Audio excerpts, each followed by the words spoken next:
여러분, 오늘은 정말 중요한 이야기를 나누려고 합니다. 제목을 보시고 들어오셨을 텐데요. 이 영상은 단순한 건강 정보가 아닙니다. 여러분이 앞으로 살아갈 20년, 30년의 삶의 질이 어떻게 결정되는지에 대한 이야기입니다. 저는 요양병원과 복지관에서 수많은 어르신들을 만나면서 한 가지 확실한 사실을 알게 되었습니다. 같은 나이, 비슷한 건강 상태로 시작했던 분들이 10년 후에는 완전히 다른 삶을 살고 계시더라고요. 어떤 분은 85세에도 혼자서 시장에 가시고 밥을 지어 드시고 친구들과 만나 웃으며 지내십니다. 반면 어떤 분은 75세부터 요양원 생활을 시작하시죠. 이 차이가 뭘까요? 운명일까요? 타고난 건강일까요? 아닙니다. 대부분은 65세부터 75세 사이 딱 20년 동안 어떤 선택을 했느냐에 달려 있습니다. 오늘 이 영상을 끝까지 보시면 여러분은 그 선택이 무엇인지 정확히 아시게 될 겁니다. 그리고 내일부터 당장 실천할 수 있는 구체적인 방법도 알게 되실 거예요. 그럼 시작 전에 구독과 좋아요 눌러주시고 20분 정도 시간을 내어 집중해서 들어주시면 감사하겠습니다. 첫 번째 이야기 몸보다 마음을 먼저 챙기세요. 많은 분들이 건강 이야기를 하면 체력, 운동, 식단부터 떠올리십니다. 물론 그것도 중요합니다. 하지만 저는 오늘 감히 말씀드립니다. 노년의 첫 번째 무너짐은 몸이 아니라 마음에서 시작됩니다. 제가 만난 한 할머니가 계셨어요. 70세까지만 해도 정정하셨습니다. 걷는 것도 문제없고 혼자 다 하시고 친구들도 많으셨죠. 그런데 아들 집으로 들어가시면서 모든 게 바뀌었습니다. 처음에는 좋았대요. 손주도 볼 겸 외롭지 않을 것 같고, 그런데 시간이 지나면서 이상한 느낌이 들기 시작했답니다. 밥 먹을 때도 며느리 눈치를 봐야 하고, TV도 내 맘대로 못 켜고, 친구 만나러 나가려면 왜 나가냐고 물어보고, 그분 말씀이었어요. 내가 손님도 아니고 주인도 아닌 것 같더라고요. 그렇게 2년쯤 지났을 때 그 할머니는 완전히 다른 사람이 되어 계셨습니다. 말수가 줄고 방에만 계시고 걷는 것도 힘들어 하시고 우울증 진단을 받으셨죠. 몸이 먼저 아픈 게 아니었습니다. 마음이 먼저 무너졌던 겁니다. 전문가들이 뭐라고 하는지 아십니까? 노년의 독립성 상실이 신체 기능 저하보다 먼저 온다고 합니다. 혼자 결정할 수 없게 되고 내 생활을 내가 선택하지 못하게 되고 타인에게 의지하면서 죄책감을 느끼기 시작하면 그때부터 몸도 따라서 무너지기 시작한다는 겁니다. 그래서 제가 첫 번째로 말씀드리고 싶은 것은 이겁니다. 자식과 건강한 거리를 두세요. 이건 이기적인 선택이 아닙니다. 오히려 서로를 지키는 지혜입니다. 손주를 돌봐주는 것, 물론 좋습니다. 하지만 그게 의무가 되어서는 안 됩니다. 여러분의 시간, 여러분의 건강, 여러분의 인생이 먼저입니다. 자식들도 그걸 원할 거예요. 건강하고 행복한 부모님을 원하지 희생하시는 부모님을 원하는 게 아니니까요. 혼자 있는 시간을 두려워하지 마세요. 그 시간이 여러분을 지킵니다. 혼자 산책하고, 혼자 책 읽고, 혼자 음악 듣고, 혼자 생각하는 그 시간들이 여러분의 정신을 또렷하게 만들어줍니다. 요즘은 노인 돌봄을 가족이 하는 게 아니라 사회가, 제도가 해야 한다고 전문가들이 말합니다. 맞는 말입니다. 가족은 사랑하는 관계이지 간병하는 관계가 되어서는 안 되거든요. 마음의 독립성을 지키세요. 그게 여러분 노후의 첫 번째 기둥입니다. 두 번째 이야기집을 요양원보다 안전하게 만드세요. 여러분, 혹시 아십니까? 75세 이상 어르신들이 요양원에 가게 되는 가장 큰 이유가 뭔지. 치매? 아닙니다. 암? 그것도 아닙니다. 바로 낙상, 넘어지는 겁니다. 통계청 자료를 보면 75세 이상 어르신들이 낙상으로 골절상을 입으면 그중 절반 가까이가 1년 안에 요양시설로 가신다고 합니다. 왜 그럴까요? 다리가 약해서? 근육이 없어서? 물론 그것도 있습니다. 하지만 더 큰 이유는 환경 때문입니다. 제가 아는 한 할아버지가 계셨습니다. 78세셨는데 아주 건강하셨어요.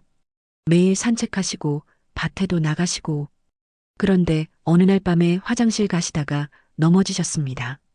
불 켜러 가시다가 문턱에 발이 걸려서요. 엉덩이뼈가 부러지셨죠? 수술은 잘 됐습니다. 그런데 문제는 그 다음부터였어요. 누워만 계시니까 근육이 빠지기 시작했습니다.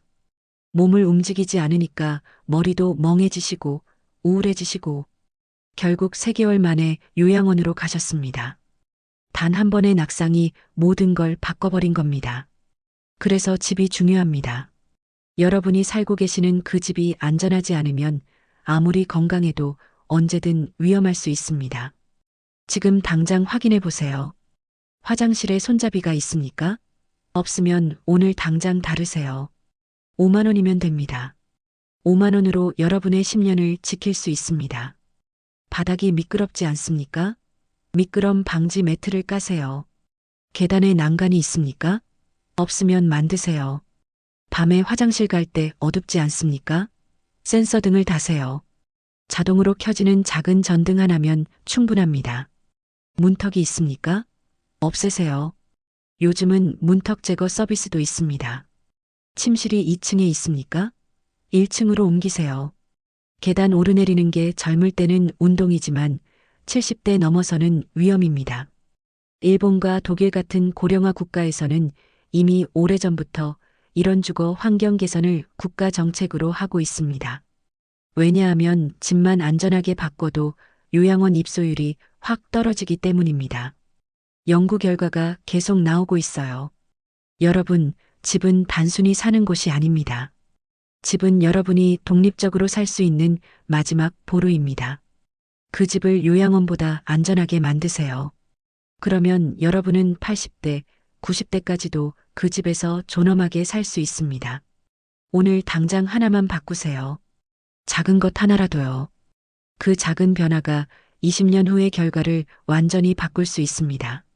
세 번째 이야기 매일 단백질, 고기는 약입니다. 자, 이제 먹는 이야기를 해볼까요? 여러분, 오늘 아침에 뭘 드셨습니까? 밥, 김치, 나물? 좋습니다. 그런데 거기에 고기나 생선이나 계란이 있었습니까? 제가 복지관에서 어르신들 식단을 조사해 본 적이 있습니다.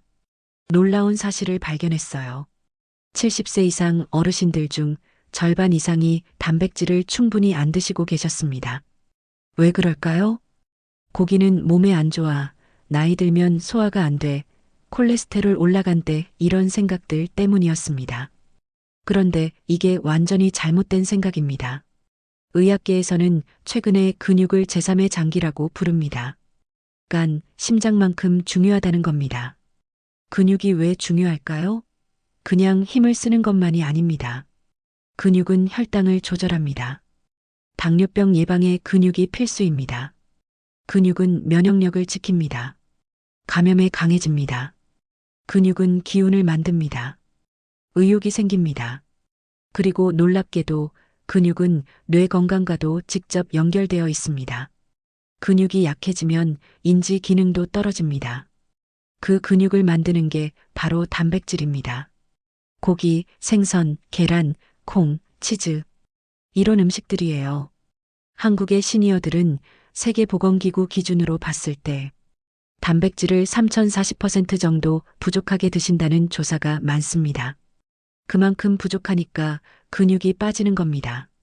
근육이 빠지니까 힘이 없는 거고요. 자, 그럼 어떻게 드셔야 할까요? 하루에 손바닥 크기만큼만 드시면 됩니다. 아침에 계란 하나, 점심에 생선 한 토막, 저녁에 고기 조금. 이 정도면 충분합니다. 그래도 소화가 안 되는데요? 걱정하시는 분들 계시죠? 그럼 부드럽게 익히세요. 삶거나 찌거나 아니면 갈아서 요리하세요. 요즘은 어르신용 부드러운 반찬도 많이 나옵니다. 콜레스테롤 걱정되는데요? 튀긴 고기, 기름진. 고기를 과하게 드시는 게 문제지 적당히 드시는 건 전혀 문제 없습니다. 오히려 단백질을 안 드시는 게 더 위험합니다. 제가 만난 한 할머니는 75세부터 단백질을 신경 써서 드시기 시작했습니다. 매일 아침 계란, 점심 생선, 저녁 두부나 콩. 1년 후에 어떻게 되셨을까요? 걷는 속도가 빨라지셨어요. 계단도 훨씬 수월하게 오르시고 무엇보다 얼굴에 생기가 돌더라고요. 요즘은 하루가 다르게 기운이 나요라고 말씀하시더군요. 여러분, 고기는 사치품이 아닙니다. 약입니다. 근육을 지키고 뇌를 지키고 면역력을 지키는 약입니다. 매일 조금씩이라도 꼭 드세요. 네 번째 이야기 매일 걷는 것. 이것이 가장 강력한 약입니다. 운동 이야기를 하면 헬스장을 떠올리시는 분들이 계십니다. 아니면 등산이나 수영 같은 거요. 물론 좋습니다. 하지만 제가 오늘 말씀드리고 싶은 건 훨씬 간단한 겁니다. 그냥 걷는 거예요. 의학 연구들을 보면 60대 이후 건강을 유지하는데 가장 강력한 변수가 세 가지라고 합니다. 근육량, 하루 걸음수, 그리고 햇빛 노출. 이 세 가지입니다. 특히 걷기는 정말 놀라운 효과가 있습니다. 우울증 위험을 3040% 낮춥니다. 치매 위험을 28% 줄입니다. 낙상 위험도 크게 낮춥니다. 심장 건강, 혈압, 혈당 조절에도 좋고요. 그런데 많은 분들이 착각하시는 게 있습니다. 빨리 걸어야 한다. 땀 흘려야 한다. 만보를 걸어야 한다. 아닙니다. 그렇게까지 안 하셔도 됩니다. 그냥 30분간 꾸준히 걷는 것만으로도 충분합니다. 빠르게 안 걸으셔도 돼요. 천천히, 편안하게, 그냥 걸으시면 됩니다. 중요한 건 매일 하는 겁니다. 날씨가 안 좋은데요? 무릎이 안 좋은데요? 괜찮습니다. 집 안에서도 걸을 수 있어요. 거실에서 부엌까지, 부엌에서 방까지 왔다 갔다 하는 것만으로도 하루 1,500보에서 2,000보는 충분히 나옵니다. 제가 아는 한 할아버지는 82세신데 매일 아침 동네를 한 바퀴 도십니다. 30분 정도 걸리는 코스예요. 비가 오나 눈이 오나 하십니다. 비 오는 날은 우산 쓰고 가시고 눈 오는 날은 실내 복도를 걸으십니다. 그분 말씀이 인상적이었어요. 나는 이 걷기가 내 생명줄이라고 생각해요. 이걸 안 하면 나는 금방 늙어버릴 것 같아서 무서워요. 실제로 그분은 동갑내기 친구들보다 훨씬 정정하셨습니다. 말도 또렷하시고 걸음걸이도 힘차시고 무엇보다 얼굴에 생기가 있으세요. 걷기는 돈도 안 듭니다. 헬스장 등록할 필요도 없고 특별한 장비도 필요 없습니다. 그냥 신발 신고 나가시면 됩니다. 아니면 집 안에서라도요. 여러분, 제발 부탁드립니다. 내일부터 시작하세요. 10분도 좋습니다. 일단 시작하세요. 일주일 하시면 익숙해집니다. 한 달 하시면 몸이 가벼워지는 걸 느끼실 겁니다. 1년 하시면 완전히 다른 사람이 되어 계실 거예요. 걷기는 노후의 가장 큰 보험입니다.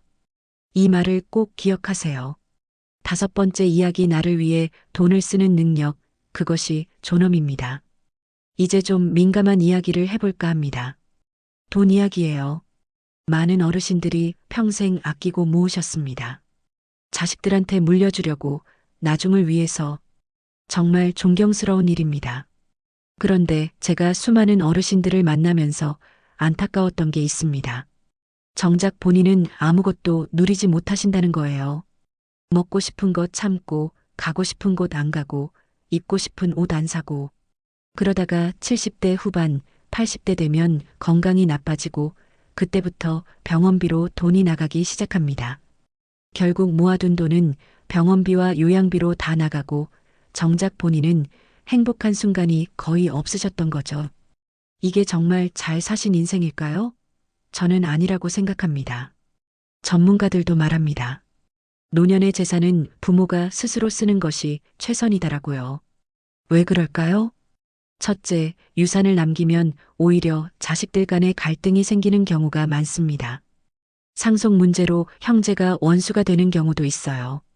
둘째, 간병 부담도 커집니다. 내가 간병했으니까 유산을 더 받아야 한다는 식의 갈등이 생깁니다.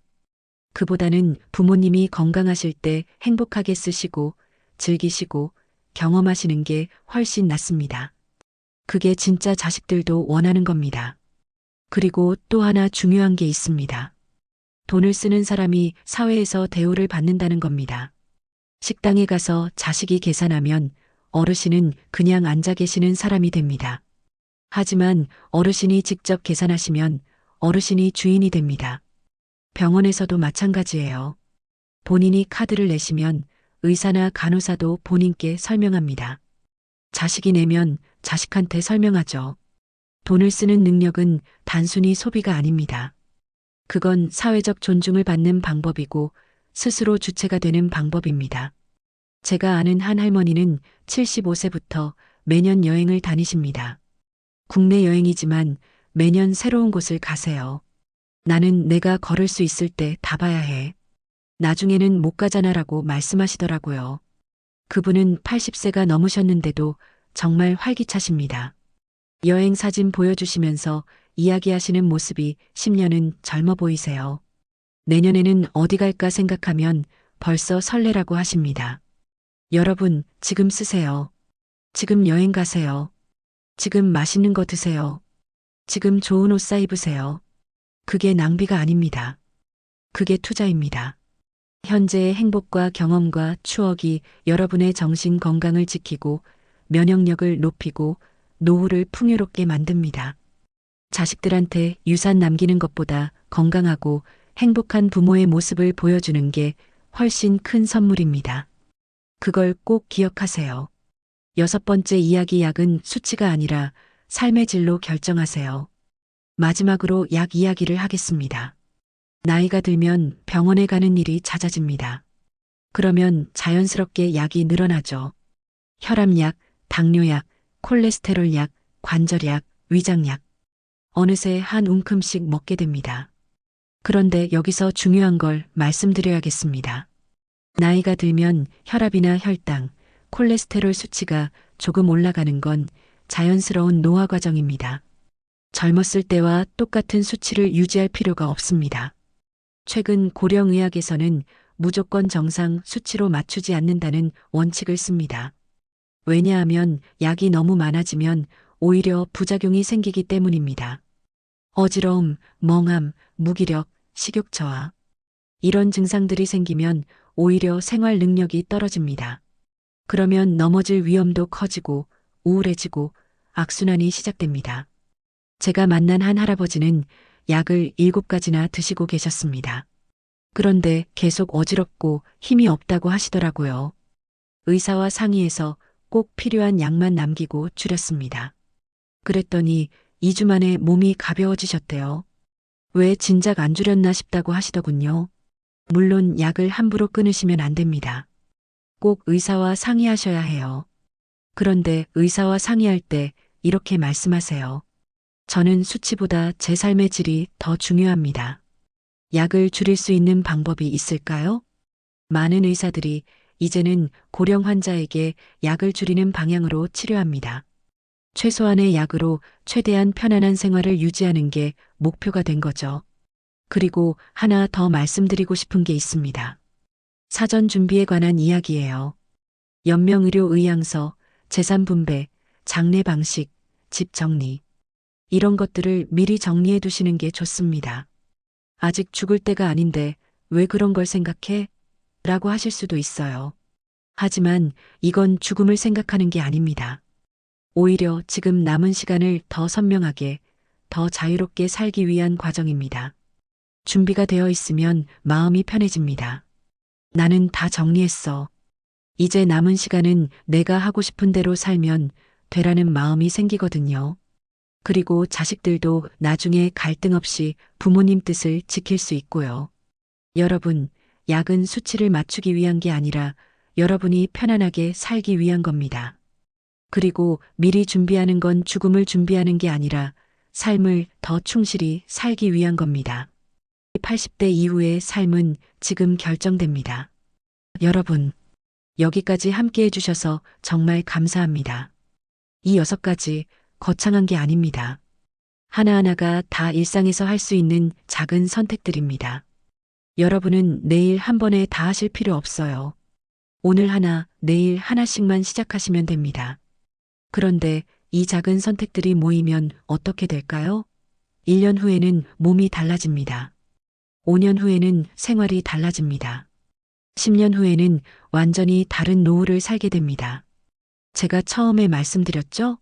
같은 나이로 시작했는데 10년 후에는 완전히 다른 삶을 사는 분들이 있다고요. 그 차이는 운명이나 유전이 아니라 바로 이런 선택들에서 나옵니다.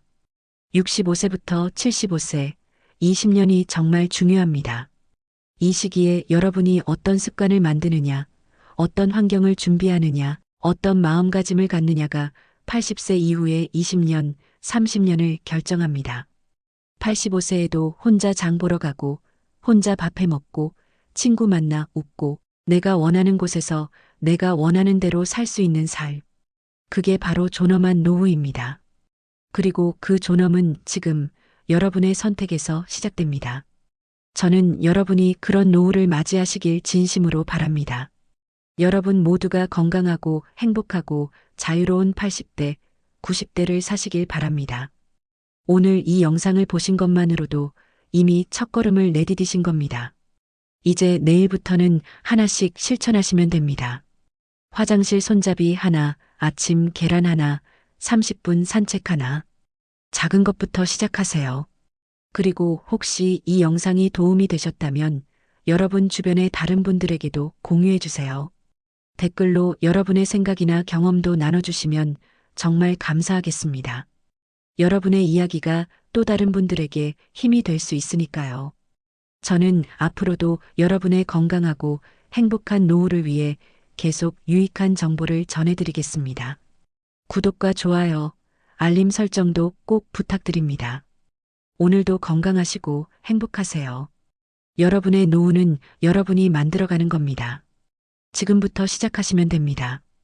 긴 시간 함께 해주셔서 정말 감사합니다.